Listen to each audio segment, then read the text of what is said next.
What's up, everybody? Russell Castle here with Little Bricks Charity, where we build big smiles on hospitalized kids by getting Lego into the hands of children who truly deserve to smile. You guys all know what we do and the kids that we do it for, but I don't know if you guys understand why we chose Lego and why Lego is such a really cool toy to utilize in hospital and outside of hospital. And to help you guys understand that, I've got someone super spectacular here who I actually met through TikTok. Her videos are so engaging. They are so spot on with the information that she's providing. Right over here next to me, this amazing lady, Katie. On TikTok, I think your username is KatieTheOT. Is that correct? Yep, that's me. Yeah. So tell us a little bit about yourself. You're an occupational therapist. How long have you been doing this? So I am an occupational therapist. I work for an early childhood program at a school district, and I have been doing this for about 2 years now. And before that, I was in California where I got my master's degree, and there I was able to take a deep dive into working with children with sensory processing challenges. Man, that's so awesome. What led you down this path? Like, how did you know that, occupational therapy was what you wanted to do? So growing up, my mom was a special ed teacher. And so I feel like I was always really exposed to children who were different than maybe some of the other kids that were in my classes. And I was always just really mindful to what that looked like. But I didn't really know what occupational therapy was until I was a senior in high school. And my sister actually got in a very serious car accident that left her in a coma. Oh, no. And the doctors weren't sure that she'd ever be able to walk or live independently again. Through the amazing team that she had, she was actually able to basically make a full recovery. And she lives independently. She has a job. She actually lives in a state separate from the rest of my family. So it was just a really amazing success story. And I decided, wow, that's the coolest job ever. I want to help people have those success stories. So Yeah. Here we are. That is amazing, man. So you got to see firsthand people from, going from the situation that they're in to learning new skills and gaining old skills back through occupational therapy. That's so phenomenal. And what a great story to lead you to where you are. It kind of shows in your videos the passion that you have, and to know that that's where that passion comes from, it really shines even purer, I think. So that's really, really amazing story. You went to college, you got your master's degree, and now you've been doing occupational therapy for a few years now. Candidly, is it what you thought it was going to be, like seeing your sister go through that therapy and now you delivering that therapy? Is it exactly what you thought it was? Yes and no. I feel like on the outside looking in, you really don't, or at least I really didn't understand the complexity of all of the things that people are doing. With older adults, it might just look like you're going to the bathroom with them. And with younger kids, oftentimes it looks like we're just playing. And the thought process that goes into the play, or when to engage versus when to step back, and how to position your body and change the tone of your voice. There's a lot of thought that goes into all the steps. And those are things I really did not take into consideration. Yeah. And they take a lot of practice. Has it kind of become second nature where a lot of those things you're not really thinking of, but you're implementing now? Yes and no. Yeah.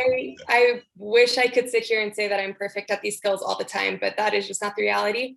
It takes a lot of practice. And I think it's something I'm going to be working on for many years to come to, when a kid is really working through some challenges, for you to be able to regulate your own body so that you're able to support them to the fullest capacity. But in many ways, it is becoming second nature. It's just something you got to keep practicing. Yeah.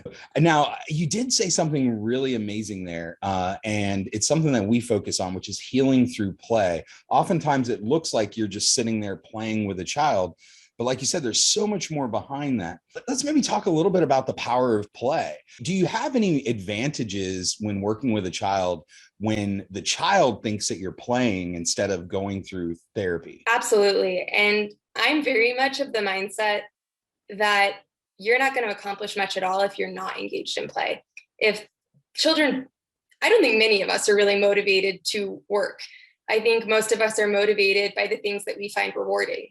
And I try as often as is physically possible for the activities that I do, not only to be engaging and working on the skills that I want to be working on, but also be child-led. So that's really beautiful because the child's working on all the things that you want them to be, but it's through activities that are meaningful to them and motivating to them.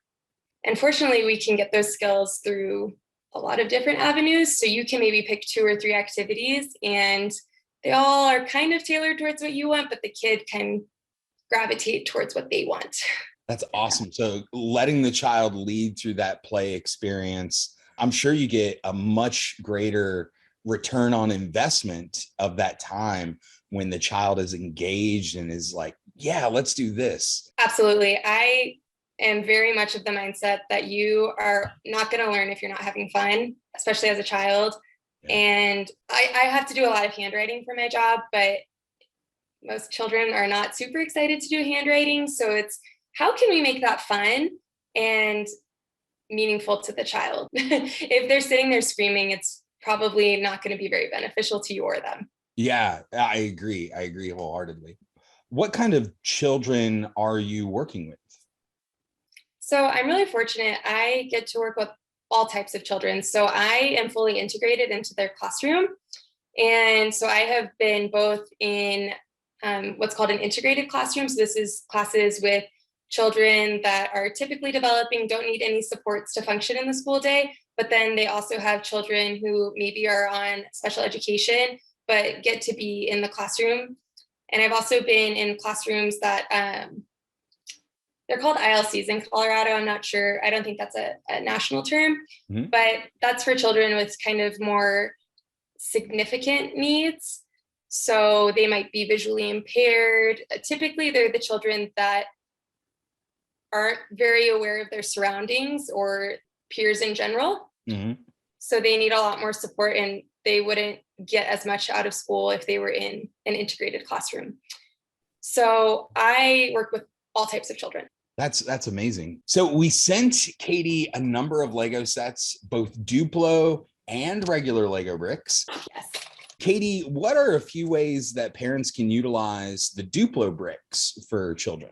Absolutely. So let me just, sorry, I opened it. Let me just show you what I have. So I have these cool zoo animal train Duplos. And so with something like this, it's really great for your younger kids, but don't let the age range on there be limiting. This can definitely be used for kids that are a little bit older. It's really more dependent on their skill level than their chronological age. But so something like this, let me just take some out. I could use these a million ways. With a toy like Lego, really kind of the sky is the limit.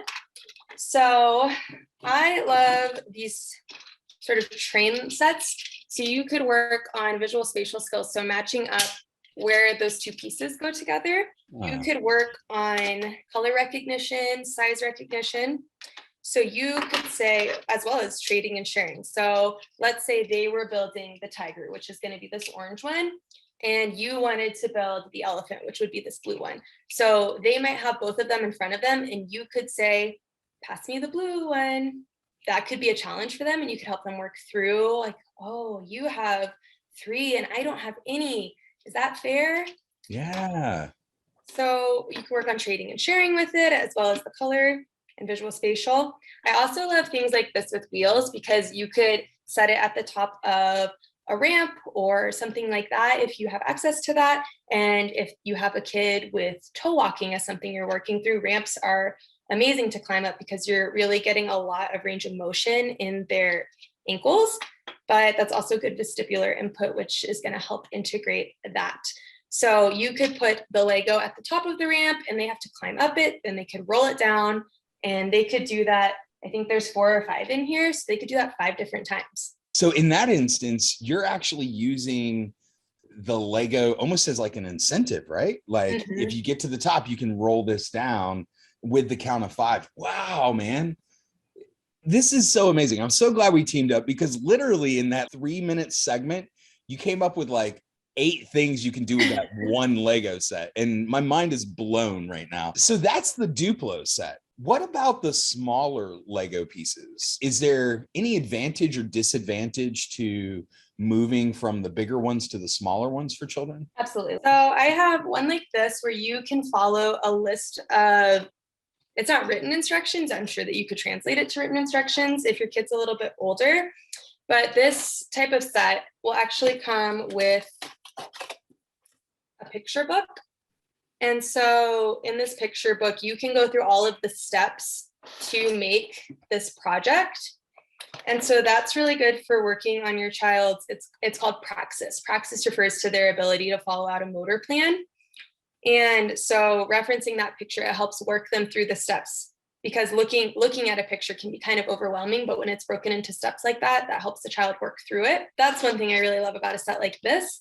The benefit of using smaller Legos versus larger ones has to do with the dexterity of your fingers. So something like this, obviously you don't need as much hand strength or as much fine dexterous movements of your hand to be able to link those two pieces together.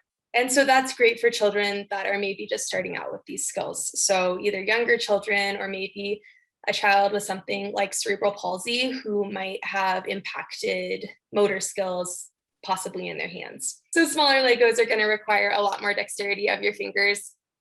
And you also need to be a little bit more accurate when lining up the pieces. So both sets you could work on in-hand manipulation skills. So that would be like working towards moving the Lego from the palm of your hand to your fingertips. And that's obviously going to be a little bit easier with a big Lego than a small Lego. Overall dexterity, I would say, would be kind of the bigger benefit. Very cool. And I'm sure a lot of the practices or a lot of the little functions that you gave us earlier with the duplo, we can kind of pull that over to the regular size Lego bricks as well. Color, size, shape. While I feel in my heart that Lego is hands down the best toy out there for these kids in hospital, not just for the occupational therapy side where it's so versatile, but also it provides, you know, a line of communication and like a sense of control in this uncontrollable environment, so many other things. You actually work with a large number of toys. You have like this series on TikTok where you like rate different toys on their ability to be used as occupational therapy. What are some of your favorite toys to utilize while you're working with these children? That's a great question. And I have such a long list. I love building blocks. I especially love, a set like this. Toys like this are just great for expanding upon their problem solving skills and working through challenges, motor planning, all of those things. So I really do love Lego, or things like Magnetiles, or even just wooden blocks are really great. I don't know if you would consider this a toy, but a pop-up tunnel, a ball pit, I think so amazing. I guess it really depends on what we're working on. I have a video on how I love Strider bikes. I find that children who use Strider bikes typically can really shorten the gap between a tricycle and a standard bicycle, and often don't even need training wheels because they've improved their balance so much, which is really amazing. And that's what I love about not just the tools that you're using, but the children that you're teaching. I almost feel like no matter what you put in front of a child, whether it's a stick and a pile of sand, or it's a Strider bike or a full-on Lego set, they're going to find some sort of use or some sort of enjoyment out of it. Does that ever make your job easier, the fact that you work with kids and that they kind of have this playful spirit about them? Yeah, in some ways, yes. I do find that a lot of the children that I work with really do struggle to expand upon their play narrative. So having a really versatile toy is very helpful because, using Lego as an example, like, this could be a train, this could be a car, this could be the Amazon delivery guy. It could be a million different things, and we could have different purposes for that toy. And you don't necessarily need a million toys to be able to expand upon it. And a lot of the kids I do work with are just like the funniest people that I've ever met. And the things that they come up with are so funny. And I often take an idea from one kid and then apply it to another kid because Yeah. it's just funny. And they just enjoy it. I love it. I can see the joy in your face when you talk about what you do, which is so invigorating. I absolutely love this. Katie, thank you so much for doing this interview. I'm going to be pleading with Katie to work on a few other projects with us as well, to up our game on how these Lego sets are being used, and making sure that we come up with some really fun and innovative ways for these children to experience this amazing toy that we've kind of dedicated our lives to. So Katie, thank you so much for coming on today. Thank you so much for having me. It's been fun. Yeah. Where can everybody find you on social media?